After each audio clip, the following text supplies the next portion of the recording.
ಹರೇ ಕೃಷ್ಣ. ನಮಸ್ತೆ ಸ್ನೇಹಿತರೆ, welcome back to my YouTube channel. ಇವತ್ತಿನ ವಿಡಿಯೋ ಏನಪ್ಪ ಅಂದರೆ, ನಮ್ಮ ಮನೆಯಲ್ಲಿ ಕೃಷ್ಣ ಜನ್ಮಾಷ್ಟಮಿಯನ್ನು ಹೇಗೆಲ್ಲ ಪೂಜೆ ಮಾಡಿದೋ ಅಂತ ಈ ಒಂದು ಪುಟ್ಟ ವಿಡಿಯೋ ಮುಖಾಂತರ ನಾನು ನಿಮಗೆ ತೋರಿಸ್ತಾ ಇದ್ದೀನಿ. ವಿಡಿಯೋ ಇಷ್ಟ ಆದಲ್ಲಿ ಕೊನೆಯವರೆಗೂ ನೋಡಿ, ನಮ್ಮ ಚಾನಲ್ನ ಸಬ್ಸ್ಕ್ರೈಬ್ ಮಾಡಿ. ಇದು ಈ ವರ್ಷ ತಂದಿರುವಂಥ ಕೃಷ್ಣನ ಮೂರ್ತಿ, ಅಂಬೆಗಾಲಿನ ಶ್ರೀಕೃಷ್ಣನ ಮೂರ್ತಿ ಮತ್ತು ಹಾಗೆ ಚಿಕ್ಕದಾದ ಒಂದು ಜೋಕಾಲಿ. ಕೃಷ್ಣ ಜನ್ಮಾಷ್ಟಮಿ ದಿನದಂದು ನಾನು ಇದನ್ನು ತೊಗೊಬಂದಿದ್ದೀನಿ. ಹಾಗೆ ಕೃಷ್ಣ ಜನ್ಮಾಷ್ಟಮಿ ಮಾಡೋ ಮೊದಲು ನಾನು ಕೃಷ್ಣನಲ್ಲಿ ಒಂದು ಸಂಕಲ್ಪವನ್ನು ಮಾಡಿಕೊಂಡು, ಯಾವ ಜಾಗದಲ್ಲಿ ನಾನು ಕೃಷ್ಣನ ಕುಂಡಿಸ್ತೀನಿ ಆ ಜಾಗದಲ್ಲಿ ನೀಟಾಗಿ ಒರೆಸ್ಕೊಂಡು ಕ್ಲೀನ್ ಮಾಡಿಟ್ಕೊಂಡು, ಒಂದು ಪುಟ್ಟದಾದ ಒಂದು ರಂಗೋಲಿಯನ್ನು ಬಿಟ್ಟು, ಒಂದು ತಟ್ಟೆಯನ್ನಿಟ್ಟು, ತಟ್ಟೆಯೊಳಗೆ ಒಂದು ಬಟ್ಟಲನ್ನಿಟ್ಟು ಅಭಿಷೇಕವನ್ನು ಮಾಡ್ತಾಯಿದ್ದೀನಿ. ಪಂಚಾಮೃತ ಅಭಿಷೇಕವನ್ನು ಮಾಡ್ಕೊಳ್ತೀನಿ. ಯಾಕೆ ಅಂತಂದರೆ, ಯಾವುದೇ ಒಂದು ಮೂರ್ತಿಯನ್ನು ನಮ್ಮ ಮನೆಗೆ ನಾವು ತಂದಾಗ ಅದಕ್ಕೆ ಪಂಚಾಮೃತ ಅಭಿಷೇಕ ಆಗಬೇಕು ಅಂತ ನನ್ನ ತಾಯಿ ನನಗೆ ಹೇಳಿದ್ದಾರೆ. ಅದಾದ ನಂತರ ನೀವು ಪ್ರತಿದಿನ ಅದಕ್ಕೆ ಪೂಜೆಯನ್ನು ಮಾಡೋದಕ್ಕೆ ಸರಿ ಹೋಗುತ್ತೆ ಅಂತ. ಹಾಗಾಗಿ ನಾನು ಇಲ್ಲಿ ಕೃಷ್ಣನಿಗೆ ಪಂಚಾಮೃತ ಅಭಿಷೇಕವನ್ನು ನಾನಿಲ್ಲಿ ಕೃಷ್ಣನಿಗೆ ಕುಂಕುಮ ಮತ್ತು ಗಂಧನ ಇಟ್ಟು 2 ಕಡ್ಡಿಯನ್ನು ಬೆಳಗ್ಗೆ ಸಂಕಲ್ಪ ಮಾಡಿಟ್ಕೊಂಡು, ಮೊದಲಿಗೆ ನಾನು ಹಾಲಿನ ಅಭಿಷೇಕ, ನಂತರ ಮೊಸರಿನ ಅಭಿಷೇಕ, ಎಳನೀರಿನ ಅಭಿಷೇಕ, ಜೇನುತುಪ್ಪ, ತುಪ್ಪ, ಕೆಂಪು ಕಲ್ಲು ಸಕ್ಕರೆ, ಎಲ್ಲ ಥರದ ಡ್ರೈ ಫ್ರೂಟ್ಸನ್ನು ಹಾಕಿ ದೇವರಿಗೆ ಇಲ್ಲಿ ನಾನು ಪಂಚಾಮೃತ ಅಭಿಷೇಕವನ್ನು ಅರ್ಪಿಸ್ತಾ ಇದ್ದೀನಿ.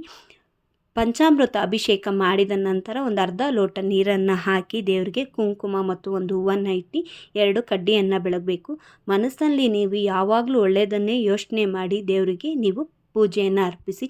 ಪೂಜೆ ಮಾಡ್ತಾನೆ ನೀವು ದೇವರಿಗೆ ಒಂದು ಶ್ಲೋಕ ಮತ್ತು ಒಂದು ನಾಮವನ್ನು ಹಾಡಿದ್ರೆ ತುಂಬಾ ಅನುಕೂಲ ಆಗುತ್ತೆ. ಹಾಗೆ ನಾನಿಲ್ಲಿ ದೇವರಿಗೆ ಸಕಲವು ನೀನೇ, ಸರ್ವವು ನೀನೇ, ಸರ್ವ ಇಷ್ಟಾರ್ಥವು ನೀನೇ ಅಂತ ಹೇಳಿ ದೇವರಿಗೆ ನಾನು ಪಂಚಾಮೃತ ಅಭಿಷೇಕವನ್ನು ಮಾಡಿ ದೇವರಿಗೆ ಒಂದು ಶ್ಲೋಕವನ್ನು ಹೇಳ್ತಾ ಇದ್ದೀನಿ. ಹರೇ ರಾಮ ರಾಮ ರಾಮ ಹರೇ ಹರೇ, ಹರೇ ಕೃಷ್ಣ ಕೃಷ್ಣ ಕೃಷ್ಣ ಹರೇ ಹರೇ.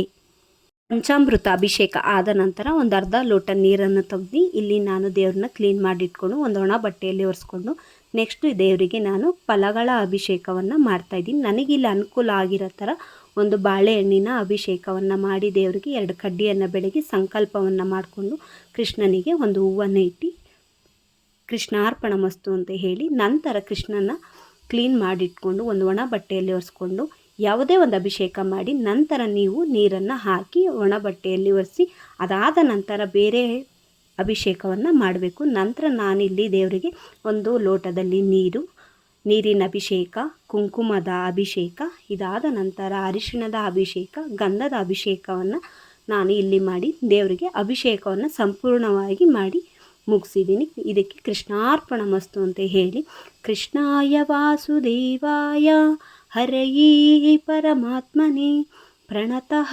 ಕ್ಲೇಶನಾಶಾಯ ಗೋವಿಂದಾಯ ನಮೋ ನಮಃ. ಇಲ್ಲಿಗೆ ಅಭಿಷೇಕ ಮುಗಿದಿದೆ. ಇದಾದ ನಂತರ ನಾನು ದೇವರಿಗೆ ಅಲಂಕಾರವನ್ನು ಮಾಡ್ತಾಯಿದ್ದೀನಿ. ದೇವರಿಗೆ ಯಾವೆಲ್ಲ ಫಲ ಪುಷ್ಪಗಳು ಇಷ್ಟ ಇದೆ ಅದನ್ನೆಲ್ಲ ಇಡಬೇಕು. ಇಲ್ಲಿ ಮೊದಲಿಗೆ ಕೃಷ್ಣನಿಗೆ ಇಷ್ಟವಾಗಿರೋ ಅಂಥ ಪುಷ್ಪ ಅಂದರೆ ತುಳಸಿ. ಹರಿವಪ್ಪುವನೇ ತುಳಸಿ ಇಲ್ಲದ ಪೂಜೆ ಅಂತ, ಹಾಗೆ ನಾನು ಕೃಷ್ಣನಿಗೆ ತುಳಸಿಯನ್ನು ಅರ್ಪಿಸ್ತಾ ಇದ್ದೀನಿ.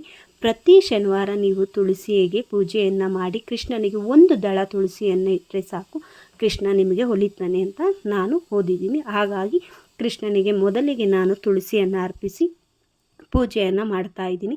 ಇದಾದ ನಂತರ ದೇವರ ಕೊಠಡಿಯನ್ನು ಕ್ಲೀನ್ ಮಾಡಿಟ್ಕೊಂಡು ರಂಗೋಲಿಯಲ್ಲಿ ದೇವರನ್ನ ಪಾದ ಮತ್ತು ಕೊಳಲನ್ನು ನಾನು ಬರೆದಿಟ್ಕೊತಿದ್ದೀನಿ.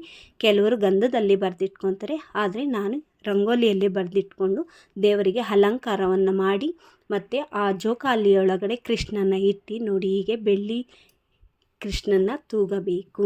ಜೋಕಾಲಿಯಲ್ಲಿ ಕೃಷ್ಣ ಜನ್ಮಾಷ್ಟಮಿ ಎಂದು ತೂಗಿ, ಇದಾದ ನಂತರ ದೇವರಿಗೆ ಇಷ್ಟ ಆಗಿರೋವಂಥ ಅವಲಕ್ಕಿ, ಯಾವ ನೈವೇದ್ಯ, ಅವಲಕ್ಕಿ ನೈವೇದ್ಯ, ಬೆಣ್ಣೆ ಎಲ್ಲ ಇಟ್ಟು ಊದುಗಡ್ಡಿಯನ್ನು ಬೆಳಗಿ, ಕರ್ಪೂರವನ್ನು ಬೆಳಗಿ ನಿಮ್ಮ ಇಷ್ಟಾರ್ಥವನ್ನು ಬೇಡಿಕೊಳ್ಳಿ. ಕೃಷ್ಣಾರ್ಪಣ ಮಸ್ತು.